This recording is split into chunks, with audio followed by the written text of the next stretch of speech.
लपंडाव प्रेक्षकांनो, मालिका खूप सुंदर वळणावरती आले। मुळातच आपण आता पाहिलेलं आहे की सखीला मारण्यासाठी इकडे आता तेजस्विनीने खूप मोठा डाव रचलाय आणि तो सुद्धा आता इकडे आपल्या पीएच्या मदतीने। आणि त्यानंतर मग आता आपण पाहिलंय की सखीची गाडी तर कान्हाच्या बाईकला टक्कर दिलेली आहे, कारण कान्हाला सगळं हे समजले आणि कान्हाने मोठा अपघात होण्यापासून थांबवलंय। पण त्यानंतर कान्हा आता इथेच थांबलेला नाहीये, तर आता त्याने या सगळ्यामध्ये तिचं भांडं, मनस्विनीचं भांडं फोडण्यासाठी मनस्विनीचं विभिन्न रूप आता मात्र सखीच्या समोर आणायचं ठरवलंय। ज्या वेळेला सखी गेल्याची बातमी आता मनस्विनीला मिळाले किंवा आता ती खोटी बातमी तिच्यापर्यंत पोहोचवण्यात आले आणि त्याच वेळेला तिचं आता एकंदरीत वागणं सगळं ज्या वेळेला सखीच्या समोर आलंय, सखीला तर 100% विश्वासच बसलेला आहे की ही आपली आई असू शकतच नाहीये। पण त्याच वेळेला कान्हाने आता मात्र काय खेळी खेळले या सगळ्यामध्ये सखीला वाचवण्यासाठी कान्हाने मात्र आता प्रॉपर्टी सकट सगळं रिव्हर्स कसं केलंय, एका झटक्यात सगळं आता परत मिळालेलं आहे। काय घडलंय, कसं घडलंय, सविस्तरपणे सगळं पाहूया। छोटासा व्हिडिओ चुकव। इकडे आता तेजस्विनी सांगत आहे, माझ्यासोबत कुरघोडी करायला सखी जिवंत तर राहिली पाहिजे ना। सखी आता कोणत्याही परिस्थितीमध्ये जिवंतच राहणार नाहीये, तर माझ्यावरती कुरघोडी करण्याचा प्रश्नच येत नाहीये। आणि त्यावरती मग आता इकडे नंदा सांगायला लागते, म्हणजे तुझं डोक्यात तरी काय आहे आणि तू करणार तरी काय आहेस त्या पोरीसोबत। यावरती ती म्हणते, त्या पोरीसोबत काय करणार आहे हे आता मुळातच तुला काही कळायची गरज नाहीये। मुळातच या सगळ्यामध्ये मी आता तिला संपवून टाकणार आहे। आणि त्यावरती मग आता नंदा म्हणते, अगं काय कैदाशी नाहीस का, म्हणजे एक डायन असते ना, ती सुद्धा 7 घरं सोडून वार करते, तुझं तर खरंच मला काही कळत नाहीये। आणि यावरती ती म्हणते, का अगं तू माझ्याशी कंपेअर करू नकोस, म्हणजे आता तुझ्याकडूनच हे सगळं शिकले ना मी। जितका काही आता इकडे माझ्याकडे कपटीपणा आलाय हा कुणामुळे आलाय।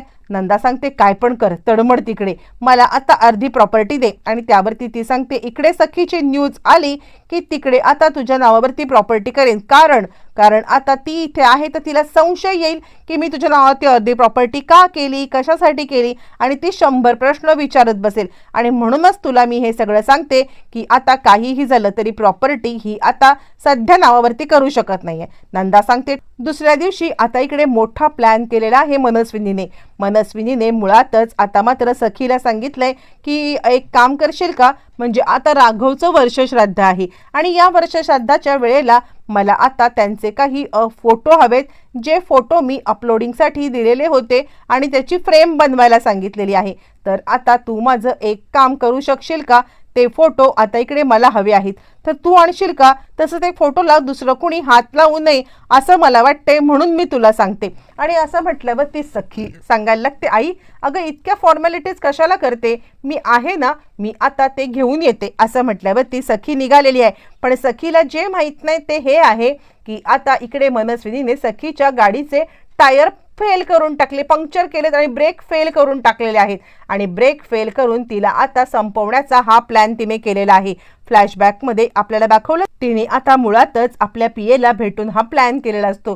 तिने सांगितलेलं असतं की ज्या दिवशी सखी आता सही करेल तो सखीच्या आयुष्यातला सगळ्यात शेवटचा दिवस असणार आहे आणि या दिवसाचं सेलिब्रेशन जंगी होणार आहे आणि त्या दिवशी तुम्हाला सुद्धा आता तुमचा हिस्सा मिळून जाईल। पण एक काम करायचं आहे, सखीच्या गाडीचे ब्रेक असे फेल करायचे की तिची गाडी आता कुठेही थांबली नाही पाहिजे आणि कुठेही न थांबता या सगळ्यामध्ये ती आता कुठेतरी जाऊन आदळेल, जेणेकरून ती संपेल। आणि नाही संपली तर मात्र त्याच वेळेला तुम्ही तिचा पाठलाग करत तिला संपवायचं आणि रोड ॲक्सिडेंटमध्ये गेली असं ठरवायचं। यावरती आता मात्र हे सगळं पीएंना पण भयानक वाटतंय आणि त्यावरती मनस्विनी सांगायला लागते, आत्तापर्यंत अनेक खून करत त्याच्यावरती चढत मी इथपर्यंत पोचले, हा शेवटचा, हा आता केल्यावरती मला आता कोणीही काहीही करू शकत नाहीये। असं म्हटल्यावरती पीए सुद्धा तयार झालाय, चला आता हे सगळं कारस्थान संपवून आपल्याला आपला हिस्सा तरी मिळणार। आणि त्यानंतर मग आता पुढचं प्लॅनिंग सुरू झालंय।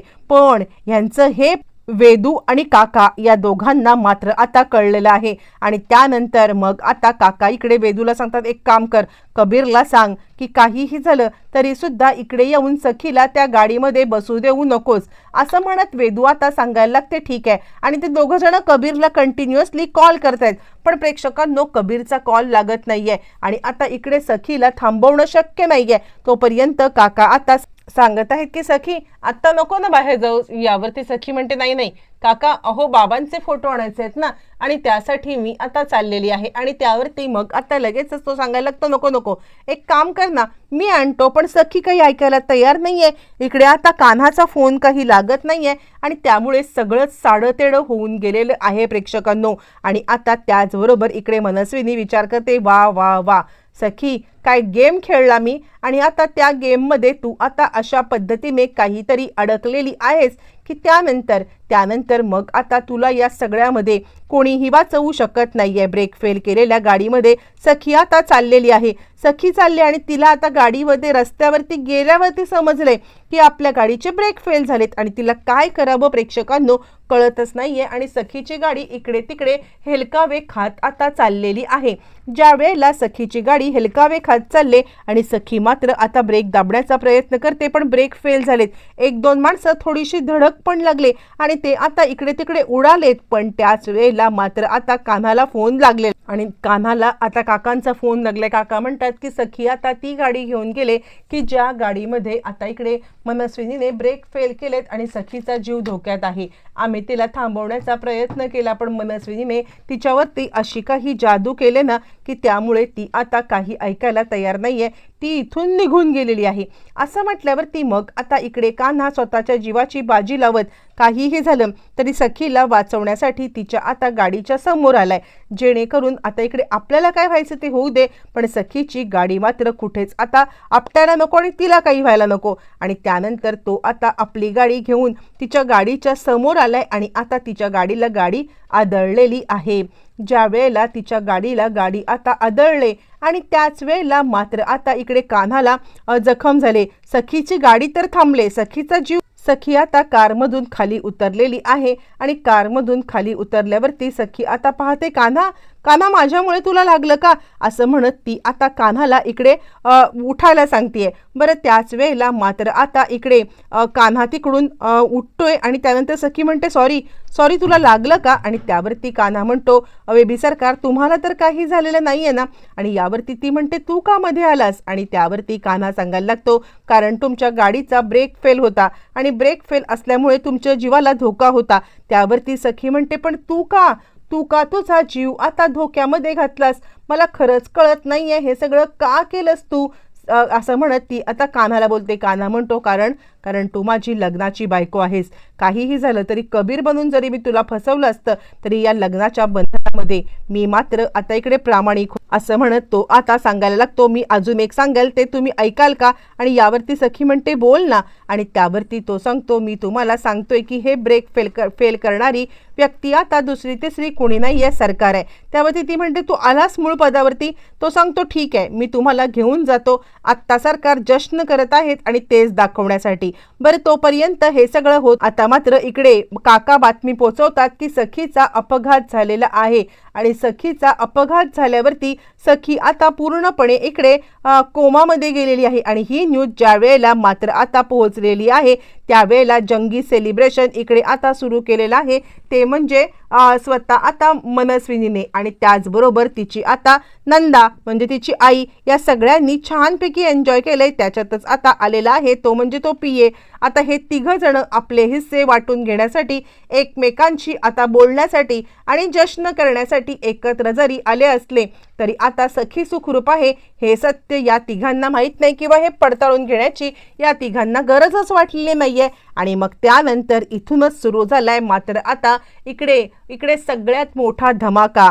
मात्र आता त्याच वेळेला हे तिघ जण एन्जॉय करत सखी आता तिकडे आलेली आहे. सखीने हे सगळं दृश्य पाहिलंय आणि तिला तर 440 वोल्टचा झटका बसलाय. कान्हा म्हणतोय बघ मी तुला सांगत होतो ना इकडे आता ह्या दोघींचं बोलणं चाललंय, चला सखीच्या नावाने घ्यायचं आहे. आता काहीही झालं तरी सखी तिच्या आईच्या इकडे पोचणार, तिच्या आई आणि बाबांच्या इकडे पोचणार. झालं. आता हे सगळं ऐकल्यावरती सखीला महाभयंकर धक्का मात्र बसलेला आहे आणि सखी आता खूपच घाबरले. आणि त्यावेळेला कान्हा सांगतो, हे तुमच्या मरणाचं जश्न आहे, याच्यावरून तरी तुम्हाला कळतंय ना. आणि त्याच वेळेला पीए सांगतो, मॅडम ब्रेक फेल केले, असे फेल केले की ती आता कोणत्याही परिस्थितीत वाचूच शकणार नाहीये आणि त्यामुळे चिंता करायची गरज नाहीये. सखीने हे सगळं ऐकलंय, पण सखी पुढे आलेली नाहीये. तिला आता कान्हाने धरून ठेवलंय, कारण आता सांगितलंय की जी चूक झाली ती सुधारायला पाहिजे, प्रॉपर्टी रिव्हर्स करायला पाहिजे. त्यासाठी सखी आता कान्हा काय करणार, येणाऱ्या भागात सगळं करणार.